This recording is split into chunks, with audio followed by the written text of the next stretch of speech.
Salut les rouleux de dés, c'est Papa DM en direction de Trois-Rivières, live dans mon véhicule. J'ai à mes côtés une petite femme, puis en arrière, petit bébé. Live avec Aube. Ce matin, Critique a posé sa question de la semaine, qui était le sacrifice mémorable d'un joueur dont vous vous rappelez. Et ça m'a inspiré, ça m'a rappelé une histoire qui avait eu beaucoup d'émotions autour de la table, puis j'avais envie d'en jaser. Alors dis-moi, Aube, de quel sacrifice héroïque tu penses que je vais parler aujourd'hui? Ben, Popali s'est sacrifié pour que je meure pas. Finalement, il est mort. C'est vrai. Il y a ça. Je te parle pas du RGS. Je te parle de quelque chose de plus récent. Ça se passait à Avernus. C'était au moment où vous êtes arrivé dans...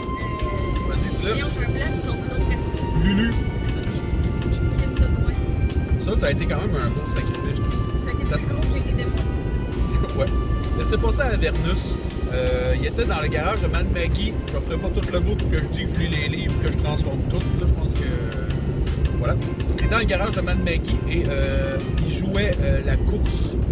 Il y avait une course organisée et vous jouiez pour, à ce moment-là, avoir de l'information, si je ne me trompe pas. Puis du cash aussi. Il y avait une histoire de cash dans l'histoire. Et il y avait quelqu'un, un des gars de Mad Maggie, qui était le gars qui tout le monde pariait sur ce gars-là parce qu'il gagnait tout le temps. Fait que Lulu, ce qu'elle a fait avant la game, c'est qu'elle est allée le voir, avant la game, avant la course. Juste avant la course, elle est allée voir ce gars-là, puis elle a fait un petit charme personne, puis elle l'a convaincu de pas faire la course, puis de sacrer son camp chercher des fleurs, je pense. C'est ça? Sa salade. C'est ça, sa salade satanique. Très belle game. Fait que la course, ça start. Ça a été un épisode vraiment débile. Pour vrai, la course a été vraiment cool. Super le fun. Puis quand ils sont revenus au garage victorieux, pas en forme, mais victorieux, ce qui s'est produit, en fait, c'est que le gars qui s'était fait charmer est revenu en beau fusil. Puis il leur a dit vous me devez le prix parce que normalement, c'est moi qui gagne, je suis le meilleur, je suis le plus rapide et vous êtes des novices merdiques. Là, le groupe était tout un peu genre fuck you.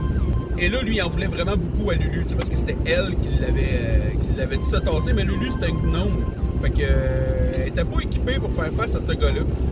Fait que, il dit, on va se combattre un contre un, tu sais, avec quelqu'un. Fait que, vu que Lulu, elle pouvait pas participer, oh, belle, ce qu'elle s'est dit, c'est, moi, je vais y aller.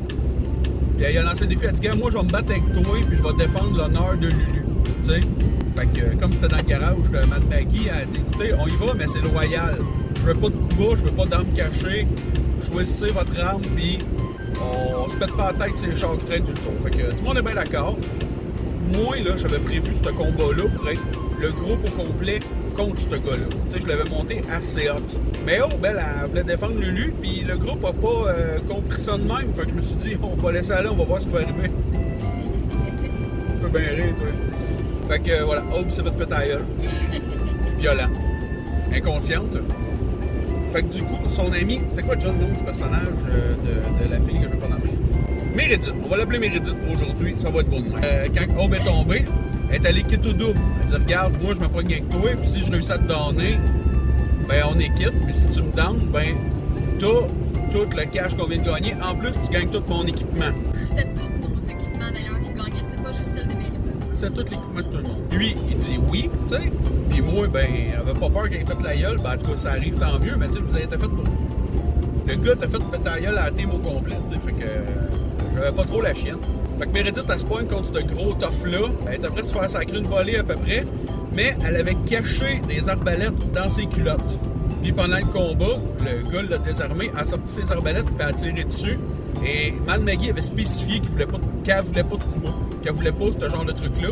Fait que du coup, le combat a été terminé là et Mad Maggie a demandé à ses hommes de poigner Meredith puis de l'enfermer d'une petite cage. Fait que là, ils ont décidé d'arrêter les frais. Ils se sont dit, OK, ça suffit, on va juste te donner le stock. Et Meredith a été sacrée d'une cage, condamnée à mort et face à la mort à la mort possible, probable, en fait, face à la mort probable de ce personnage-là, tous les joueurs sont juste rentrés dans le véhicule puis ont décidé de sacrer le camp en laissant Meredith là. Mais c'est pas ça le sacrifice cool. C'est Lulu qui se sentait, en fait, la fille qui jouait Lulu se sentait tellement coupable que Meredith se soit sacrifiée pour la team qu'elle revirait de bord puis elle a offert d'échanger sa place. En fait, elle a supplié d'échanger sa place. Elle mourrait pas, elle s'offrait comme esclave pour toute sa vie. À Mad Men. Exact. Moi, j'avais mis ça au clair avec Lulu. J'avais dit, tu sais que si tu fais ça, ton personnage est considéré comme mort. Je vais pas jouer tout seul avec toi dans un garage au fin fond de l'enfer. Si tu fais ça, c'est fini, tu dois te bâtir un nouveau perso. Bon, la pauvre Lulu a pleuré un petit peu, mais elle a accepté. Tout le monde était super émotif. Meredith était bien contente d'avoir sauvé son personnage.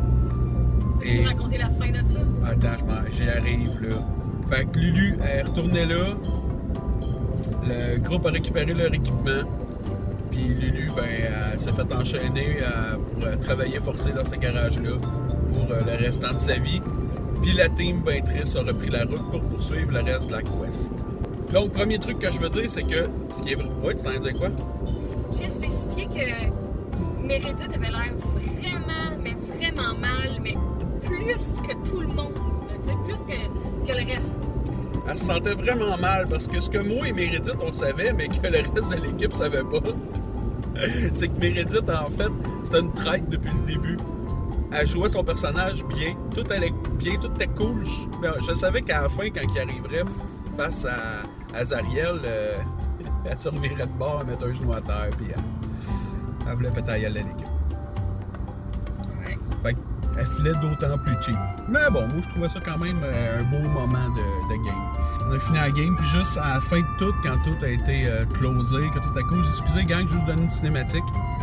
Parce que tout au long qu'il y a eu la quest dans le garage, monter les chars pis tout, Lulu s'était lié d'amitié avec une autre fille qui était là. Tu t'en rappelles? Un blob tentacule. Ouais, c'était en fait, je l'avais décrit comme un Quarren dans Star Wars, un espèce de Mind Flayer, mais avec de la peau et plus de tentacules. Bref, elle s'était liée d'amitié avec cette espèce de Quarren-là. Puis bon, on avait juste passé à d'autres choses. Puis là, à la fin, moi, j'avais dit que pendant la nuit, il y avait cette Quarren-là qui s'était pointée, qui détachait ses chaînes, elle prenait sa main, puis elle dit « Viens, suis-moi ». Et les deux se sauvaient dans le désert de l'enfer. Et c'est comme ça que j'ai fini la game. Ça donnait un petit suspense et une possibilité du retour de Lulu éventuellement. C'était clairement plus facile à prendre aussi pour la joueuse qui était très dépinée par la mort de Lulu, qui était comme son premier perso qu'elle tenait depuis longtemps, tu sais, fait qu'elle était triste. C'était plate.